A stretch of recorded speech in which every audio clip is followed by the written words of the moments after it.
Ladies, gentlemen, all those outside and in between, welcome to another episode of RenFare, a podcast dedicated to psychoanalyzing and critiquing media.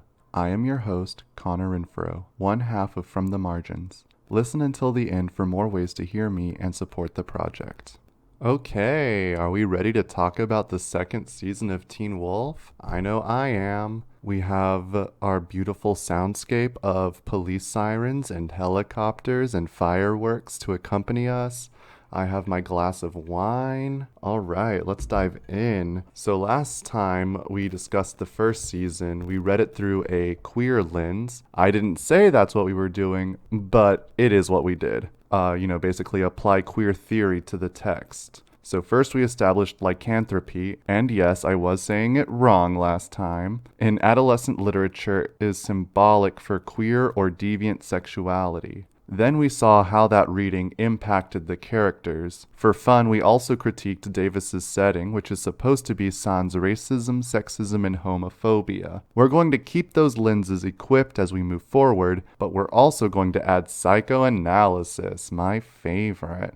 How does the text reveal the psychological conditions of our characters, and how can mythology reveal their journeys towards self-actualization? So real quick, let's talk about how the series changed in between seasons 1 and 2. Season 2 has a much darker tone than the original, and it expands on the lore. First, we had just werewolves as our regular shapeshifter monsters. This season we'll see much more. We also have the inclusion of a title sequence that plays after each cold open that showcases the series regulars or stars. And I know this probably isn't the intention maybe, but I always thought it was a bit of a status symbol, like who gets featured in the title sequence of each season, because yes, it changes a lot. In season 2, we see Tyler Posey as Scott McCall, Crystal Reed as Allison Argent, Dylan O'Brien as Styles Stalinsky, Tyler Hecklin as Derek Hale, Holland Roden as Lydia Martin, and Colton Haynes as Jackson Whittemore. Okay, so that plays. We now know who the 6 main characters are, ostensibly. We know that this show is supposed to follow them the closest. Let's find out where we left our heroes. Season 2 picks up immediately after Season 1. Scott McCall and Allison Argent are concealing their relationship from Allison's parents. The parents don't like the fact that their hunter daughter is dating a werewolf. The parents are okay with the existence of werewolves now. We figured out they have this code where, yeah, we're going to kill you, but only if you deserve it. Even still, they're not so tolerant about their daughter dating one. Chris even pulls a gun on Scott, Chris Argent being Allison's father. I like to just call him Chris as shorthand. So interracial dating is a big no-no for hunters. And that really shows how the hunters are more willing to abide werewolves than actually accept them. Lydia is suffering chronic hallucinations after being bitten by Peter. He was the alpha in the last season, the one who turned Scott. He was also kind of a serial killer. And at the end, Derek Hale killed him to become the new alpha. But hallucinations aside, she shows no signs of lycanthropy. None of her friends bother to tell her about the existence of the supernatural. Behind her back, they're wondering if she's somehow immune to the bite. The rules of getting bitten by an alpha are either you turn into a werewolf or you die. Jackson was bitten by Derek in the last season. I didn't tell you that, but it happened. He's also not turning. Jackson is so convinced that he's finally ready to become a super powerful werewolf that he borrows a video camera from his classmate, Matt Daler. I think I'm pronouncing his last name correctly. He wants to see what happens. But in the morning, he reviews the footage and it just shows him sleeping all night long, undisturbed, unchanged. Also, last season, Jackson broke up with Lydia because he planned to become a werewolf and be awesome without her. They were never really that good for each other anyway. Obviously he was holding her back from realizing her true potential, but he thinks she was holding him back. Maybe they were holding each other back. It was a very unhealthy dynamic. But his plan was to become a werewolf. He broke up with her to become a werewolf. You remember how we're reading shapeshifting, right? Later, during a biology class, Jackson learns about acquired immunity and antibodies, and then he blames Lydia for him not turning into a werewolf. Everybody's wondering if she's somehow immune to the bite, and now he thinks that being with her in the past has ruined his chances of turning, that she somehow gave him an immunity. So because of his past relationship with a girl, he cannot be a shapeshifter. No 5-star werewolf status for you, Jackson. We get a new character in Allison's grandfather, Gerard Argent, portrayed by Michael Hogan, possibly the buffest Scottish old man I've ever seen. I see him in a lot of shows, and he's always playing the same angry hunter type old man.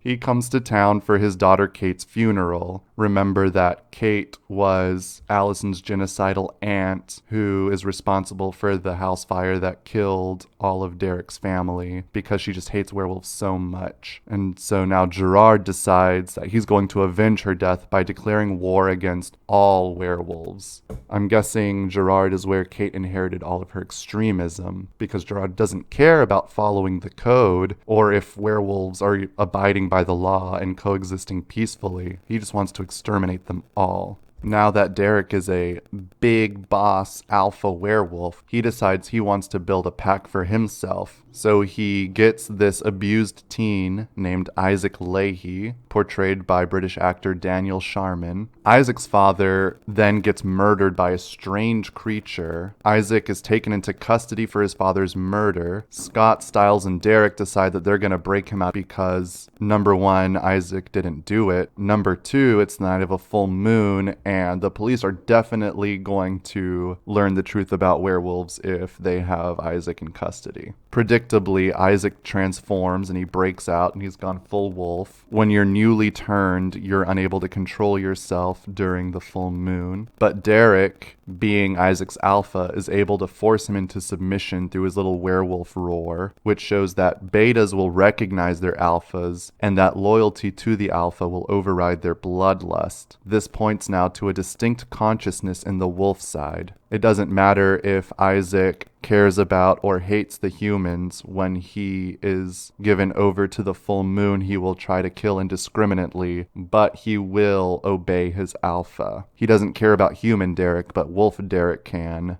Put him in line. So Chris decides he's going to start training Allison to become a werewolf hunter. And we see a little bit of that. It involves kidnapping her off the street, taking her into a secluded location and taping her to a chair, and then telling her to break out. This is definitely abusive, and I'm guessing it also involves indoctrination. Like she's being indoctrinated into the werewolf hunter dogma through the abuse. Now let's juxtapose Isaac's abuse with Allison's training. Before Isaac's dad gets killed, we do see scenes of him giving Isaac black eyes. We see this really uncomfortable scene where he throws a whiskey glass across a room, shattering it by Isaac's face. The father also just destroys the entire kitchen violently while Isaac is shrinking back in fear. And then he tells Isaac he has to clean it up. We have this narrative in media, I believe, where women are supposed to become stronger through their abuse. When we see Isaac getting abused, we're supposed to sympathize with him and see him as a victim. But Allison is being trained to take control of her warrior clan. Yeah, apparently women have historically been the leaders and the strategists behind the Argents. I don't know if that dynamic was present with Kate because Chris never really took orders from her.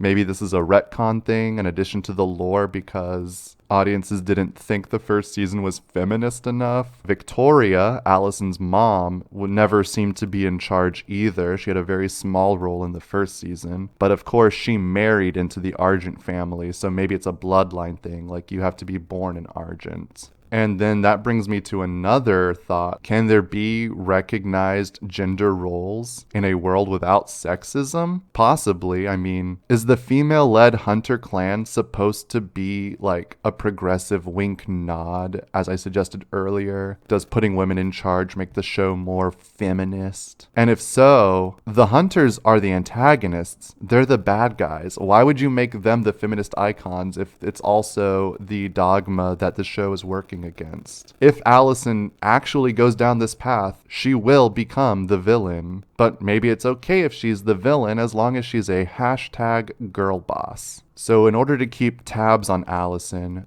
Gerard replaces the Beacon Hills High principal, and then her mother, Victoria, becomes a substitute teacher. So on one hand, Allison is set to inherit the honor of the entire Argent clan. On the other, her controlling family are going to infiltrate every aspect of her life to surveil her and make sure she's remaining pure. If lycanthropy is supposed to be deviant, then abstaining from that whole world maintains your purity. And then in another scene, Gerard reveals he knows Scott's secret and blackmails him into helping him kill Derek. I know Gerard really just wants to kill all werewolves, but he specifically hates Derek because the Hale family and the Argent family have always been opposed. Never mind that the whole tragedy broke out because Kate seduced and molested and manipulated a young high school Derek in the first place.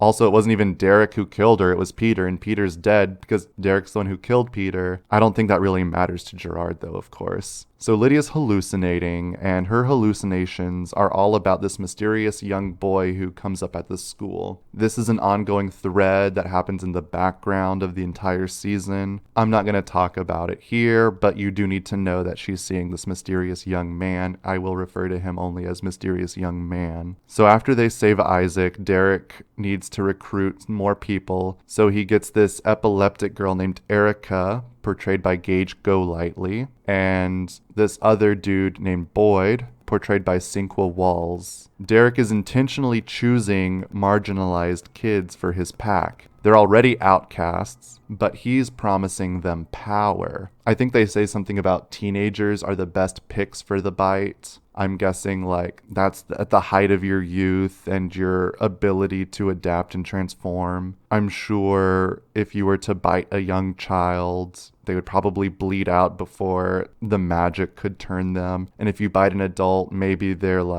body has finished changing, so it's more likely to reject the bite, or the werewolf that you turn into could be physically weaker. Also, teenagers are prime for these shapeshifter narratives because puberty, adolescence, that's generally when you're finding out new things about yourself and struggling. Let's talk about packs. Pack is a family. It's a found family, which is an important element in LGBT culture. Kids who are failed by society will find acceptance, belonging, and even power in their found families, their new communities. And this is literally happening to these abused, marginalized, outcast teenagers when they become wolves. Isaac was being abused by his dad, and he was always shrinking and shuddering, but after turning, he becomes confident and really sassy. Erica was being bullied because of her disability. So yeah, Davis tried to get rid of sexism, racism, and homophobia, but even he wouldn't attempt to make a world without ableism. After she gets the bite, Erica becomes bold and sexy because every girl dreams of wearing push-up bras and heels to school every day. Boyd only accepted Derek's offer because he didn't want to eat alone anymore. Later, he sees Scott fighting in wolf form against Derek, and tells Scott that he wants to be just like him, which is sweet. Boyd is sweet. Boyd is the best. Justice for Boyd. Of course, Derek does want Scott to join his pack because a beta without an alpha is called an omega. That's the third part of this triumvirate here. Omegas are the ultimate pariahs. At the beginning of this season, we even saw Gerard slice an omega in half. He was completely powerless to resist the hunters. Without Derek, Scott is just a lonely omega, weaker and more vulnerable to attack. Also, Derek tells us that 3 is the optimum number of betas, which is why Derek stopped with Boyd. So remember that creature, that mysterious creature who killed Isaac's dad? Well, he comes back at the high school and he attacks Derek and paralyzes him. Derek falls into the swimming pool and Stiles has to jump in and save him, and they have a sweet tender moment where for 2 hours Stiles is holding Derek aloft in the water, and they're safe in the water because as they realize this creature cannot swim. So they just hang out in the pool until Scott shows up and scares the creature away. After that happens, Derek reveals to us that the creature is a Anima. Now, what the heck is a Anima? So in the belief system of the Carib tribes, Anima is an evil spirit that possesses people and causes them to turn into deadly animals or otherwise go into a murderous rage. The Carib people seeking revenge for a slain relative might invite the Anima spirit into themselves. The Venezuelan Peman tribe says that the Anima can take the form of a jaguar in the forest or a spirit who just passes through their huts at night. Basically, Anima is just an evil spirit, not necessarily a monster in itself. In Guyana, they have stories about a Jumbi or Mendo, which is basically a were-jaguar. So instead of turning into a wolf, you turn into a jaguar. And these are supposed to be the sources Davis drew upon when he created his Anima. In the Teen Wolf universe, the Anima is a lizard-like creature. The venom in its claws can paralyze you. I did find this one post on a message board saying that the mythological Anima shoots poison arrows, which I'm guessing is the basis for the Anima's venom. I also want to point out that Davis changed the spelling and pronunciation so that the creature's name looks and sounds like Anima. Let's get psychoanalytical. Carl Jung believed the anima is the unconscious feminine aspect of a man, his softer, nurturing, and creative aspects. It also influences the way a man will view women, whether he sees them as mothers, lovers, or monsters. Part of developing psychologically is recognizing the anima and synthesizing it into yourself. Jung's whole school of thought is about taking all the different aspects of yourself and combining them into a composite, into a whole. A man who rejects his anima might be way too invested in masculinity, and likewise probably has horrible opinions about women. But learning to appreciate and accept the feminine parts of himself will help him recognize and respect women as people too. Also, I'm using masculine and feminine here to denote traits present in all humans that have been gendered by society. Nurturing and creativity are values we associate with femininity because of how human history has evolved, not because they're essentially female. Likewise, women have an animus, or an unconscious masculinity inside of them. Rationality, bravery, desire, traits that every human possesses but have been coded masculine by society. Gender is not real in a material sense. It's all constructed. Every human has traits that have been deemed masculine and feminine. We'll get back to Teen Wolf now. I just needed to establish the psychoanalytic framework through which we're reading the Anima. So Derek and his pack decide they're going to find the Anima and kill it before the Argents can. Among marginalized populations, there's a desire to gatekeep who does and does not belong. It's okay to be a werewolf, but not a Anima. There's a right and wrong way to be a shapeshifter. If you're going to be a shifter, you have to be one of the good ones. The supernatural is self-policing. Derek claims the Anima is a mutation of lycanthropy. When you become a shapeshifter, the shape you take is a reflection of what's inside you. Scott, Isaac, Erica, and Boyd were all bitten and turned into werewolves because they're normal. or at least normal by supernatural standards. So this Anima must have been a vile person, which makes sense. The thing is on a killing spree. By this point in the season, we're at 3 bodies. Derek's first suspect is Jackson, since he gave him the bite but nothing happened. The way they test Jackson is by dripping Anima venom on his tongue and seeing if he gets paralyzed, something about snakes being immune to their own venom. So, the venom is a clear, viscous fluid. Okay. The wolves are using it as a purity test. They subject their suspect to a sample to see if they have an adverse reaction. Let that sink in.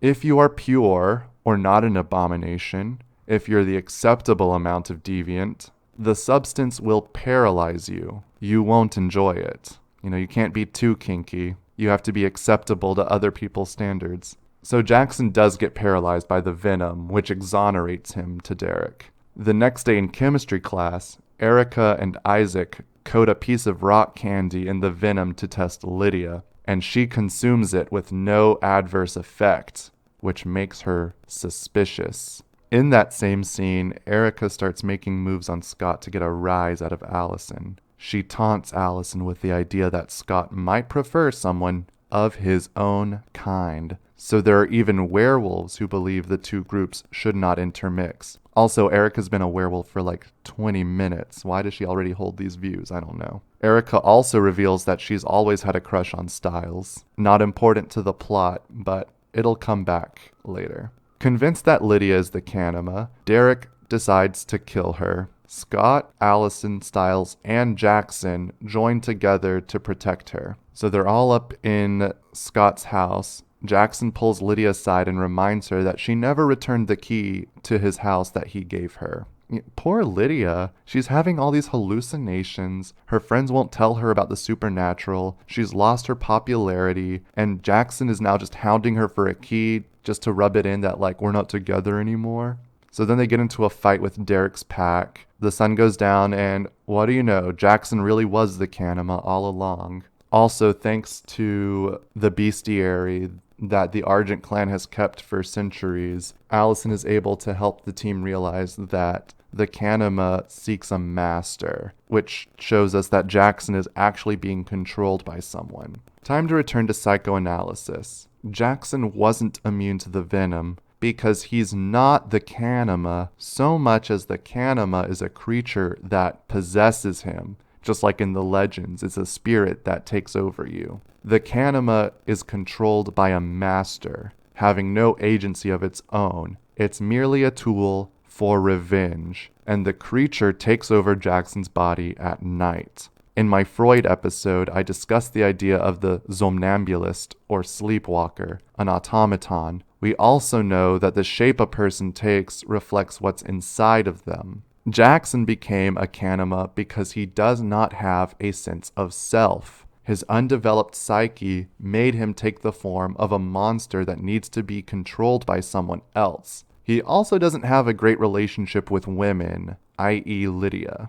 Derek realizes that Scott won't join his pack because Scott is already the alpha of his own pack, Allison, Styles, Jackson, and Lydia. We saw this last season too. Peter wanted Scott to kill his friends so that he would only be loyal to the alpha that turned him. Scott doesn't need the found family of Derek's wolf pack because he has already made a family with his human friends. Also, Scott is still really close with his mom, Melissa, even though he hasn't been honest with her about his lycanthropy. He hasn't really suffered a rejection. He never needed Derek's found family. Speaking of moms, later we find out that Jackson was adopted by the Whittemores after his birth parents died in a car accident. His mom, his birth mom, was actually dead when they delivered him in the hospital. The Anima attacks a couple living in a trailer in the woods and kills the husband. But when it goes after the wife, the Anima sees the woman is pregnant and leaves. This suggests that even though Jackson isn't in control, there are still lines fundamental to him that he won't cross. So Victoria, Allison's mom, learns Scott and Allison are still together. She tries to kill Scott by vaporizing Wolfsbane and hotboxing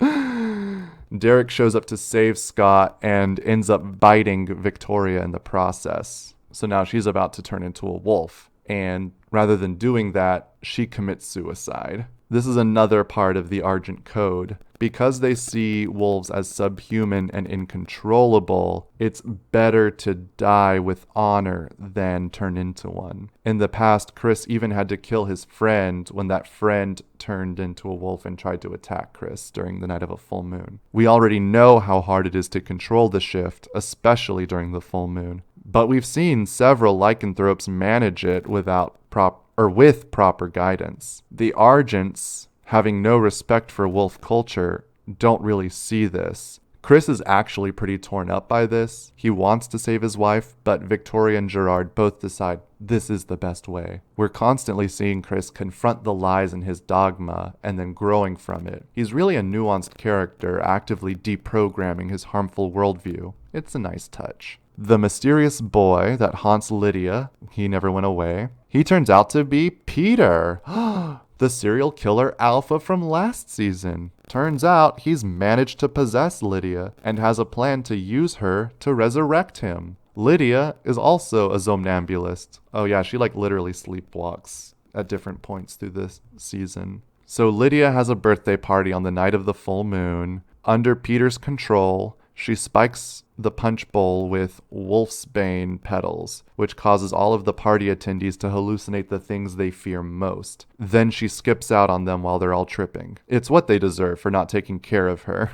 Allison sees a hunter stalking the party, but it turns out to just be her. So the copy of Allison shoots the real Allison. Jung's theory of the shadow, or all the parts of her that she's trying to repress, that's basically what she's seeing. Allison is afraid that all of her family's training will turn her into something evil. At the same time, she has been buying into the Argent dogma more and more while she's helping her grandfather hunt the Anima, and it's actually been causing a lot of strife in her relationship with Scott. Just like Scott is struggling with being a werewolf, Allison is struggling with her identity as a hunter. It's not a biological essentialism like lycanthropy, but it is her family, her culture, almost like a religion, a belief system. Stiles sees his dad going on a drunken tirade, blaming Stiles for the death of his own mother. I haven't talked a lot about Stiles' relationship with his dad, but it is very sweet. Earlier in the season, the sheriff got fired because Stiles stole a prison van to contain Jackson, and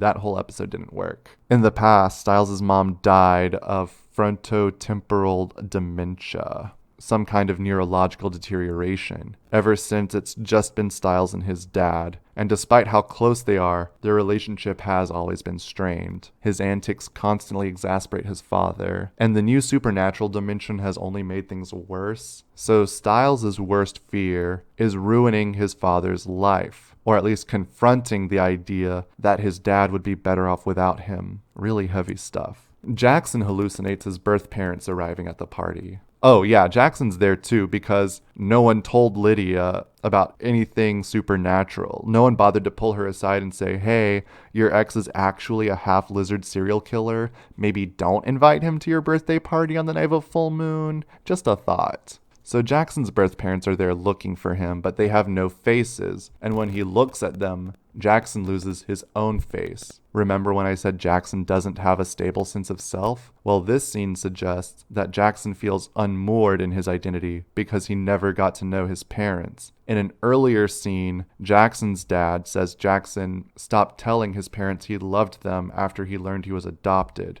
Instead of being grateful for the privileged life he leads, Jackson feels abandoned and betrayed by the trauma of having dead parents. Finally, Scott hallucinates Allison and Jackson making out. After all these nuanced, deep, revelatory scenes, our main character's worst fear is Allison leaving him for Jackson. But I guess, we could read a little deeper. Allison isn't just Scott's girlfriend.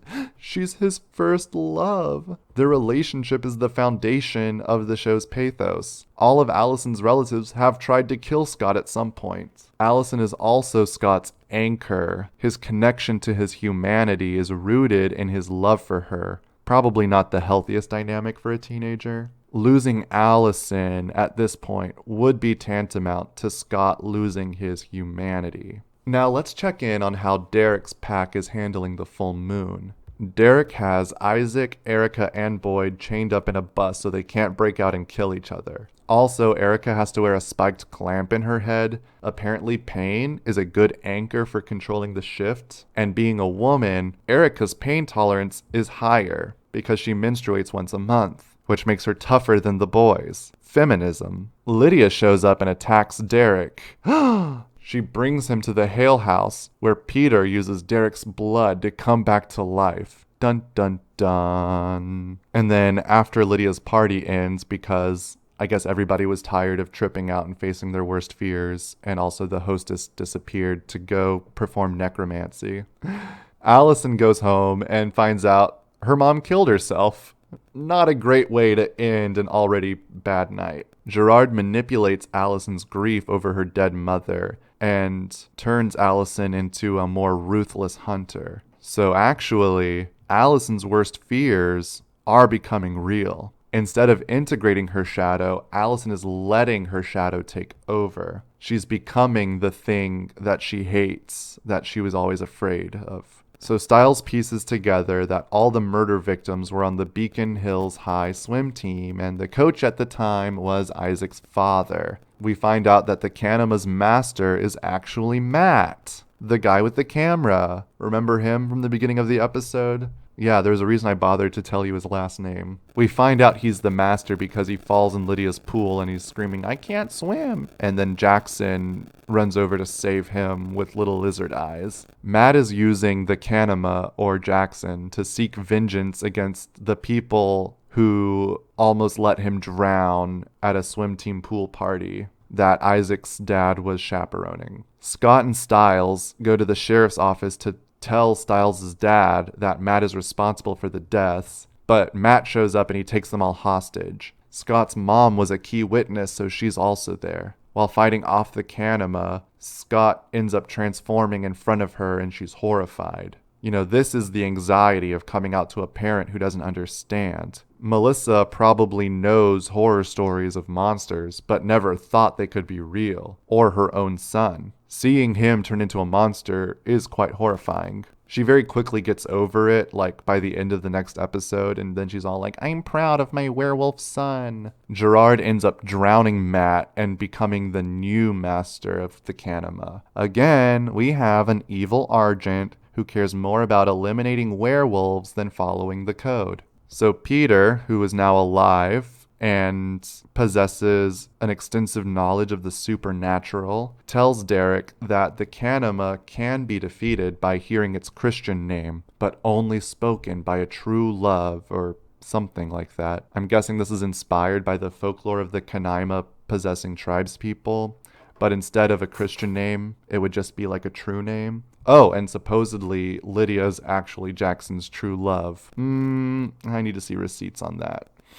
Boyd and Erica leave Derek for a better pack. There have been escalating tensions with the Argents, and Derek is a really bad leader, and they no longer trust him. They want a new, better alpha. Wow, it's almost as if a shared identity isn't enough to form a close, tight-knit community. But yeah, Erica and Boyd end up getting captured. And then Allison is just like shooting Boyd with a ton of arrows. Because nothing says badass girl boss like firing on an unarmed black man. Not a good look, Allison. Read the room. Yikes. That ain't it, Chief. Chris shows up to save the werewolves from his crazy daughter, though, because he realizes that Gerard has been corrupting her. Then Chris also decides to ally himself with Scott. And then we find out Gerard's evil plan all along was to get the bite from Derek because Gerard is dying of cancer. Alright, so remember when he told his daughter-in-law to kill herself so she doesn't become a dirty werewolf? Turns out he planned to become one all along. The hypocrisy. Also, I'm getting like Get Out vibes, you know, the movie about all the old white dudes who just want young black bodies. Gerard wants a werewolf body to cure his cancer and restore the vestiges of youth. But it's okay. Scott reveals he switched Gerard's medication with mountain ash, which I forgot to tell you about earlier. Mountain ash is used by druids to control the supernatural. When you make a ring with mountain ash, it creates a barrier that the supernatural can't cross. Also, throughout the season, we've seen Gerard taking these pills. And then we also know from another scene that dogs are able to smell cancer, which means werewolves can too. So Scott had actually discovered Gerard's cancer and figured out Gerard's real plans. It just wasn't vital to the discussion I was having, so I didn't bother to tell you. But you know now, okay? So because his body's full of mountain ash, Gerard's body rejects the bite, and then he just runs away, leaving a trail of like black goop. But the Anima is still on the loose, and it's about to kill Allison. But Styles crashes through the wall with his Jeep, and Lydia's in the passenger seat. And she runs over to him, and she reaches out and saves him with her love. She calls out his name and returns the key he asked for. Turns out it was actually the key to his heart. Just kidding. So we're reading the Anima as parallel to Jung's Anima. And remember, part of developing the Anima is recognizing and integrating the feminine aspects of yourself. And doing so will also help you respect women. Jackson has been terrible to Lydia throughout the entire series. He only liked her when she pretended to be dumb, and then he blamed her for him not turning into a werewolf. He also has this toxic masculinity problem with his self-worship and ruthless domination. He only wanted to be a werewolf to be stronger because Scott threatened his position on the lacrosse team. And the only way to save him from being possessed by the Anima was for Lydia to call out to him to remind him of who he is. Peter even said in an earlier scene that Lydia is the only person who knows the real Jackson, which I guess Peter would know after living in her head for 2 months. Accepting the key from Lydia leads Jackson to recognizing his Anima. I'm sure this was supposed to be a first step in a redemption arc for his character where he starts to open up and become vulnerable. But that doesn't happen.